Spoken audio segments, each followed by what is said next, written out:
ചന്ദ്രയാൻ 1 പദ്ധതി എന്താണ്? 2008 പരീക്ഷണ ഉപകരണങ്ങളെ ചന്ദ്ര ഉപരിതലത്തിൽ സ്വതന്ത്രമായി വീഴാൻ അനുവദിച്ചു. പദ്ധതി വിജയം. ചന്ദ്രയാൻ 2 പദ്ധതി എന്താണ്? 2019 ചന്ദ്രനെ ഭ്രമണം ചെയ്യുന്ന ഓർബിറ്റർ വിക്ഷേപിച്ചെങ്കിലും റോവർ ചന്ദ്രനിൽ ഇടിച്ചിറങ്ങി ദൗത്യം പരാജയപ്പെട്ടു. എന്താണ് റോവർ? ചന്ദ്ര ഉപരിതലത്തിൽ സഞ്ചരിച്ച് പഠനം നടത്തുന്നതിന് വേണ്ടിയുള്ള 6 ചക്രമുള്ള റോബോട്ടിക് വാഹനം. ഇത് ആശയവിനിമയം നടത്തുന്നത് ലാൻഡറുമായിട്ടാണ്. ലാൻഡർ മൊഡ്യൂൾ എന്നാൽ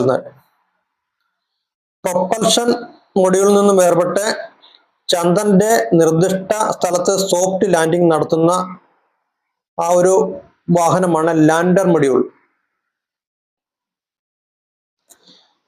ചന്ദ്രയാൻ 3 വിക്ഷേപിച്ചത് ഏത് റോക്കറ്റ് ഉപയോഗിച്ചാണ്?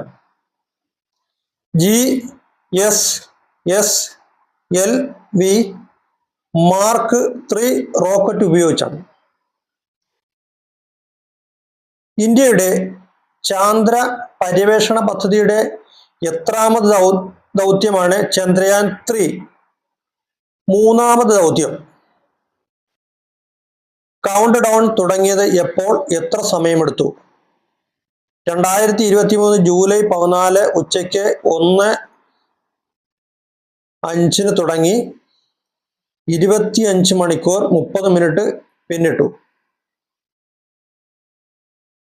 GSSLV മാർക്ക് 3 റോക്കറ്റിൽ ഉപയോഗിച്ചിരിക്കുന്ന ഇന്ധനം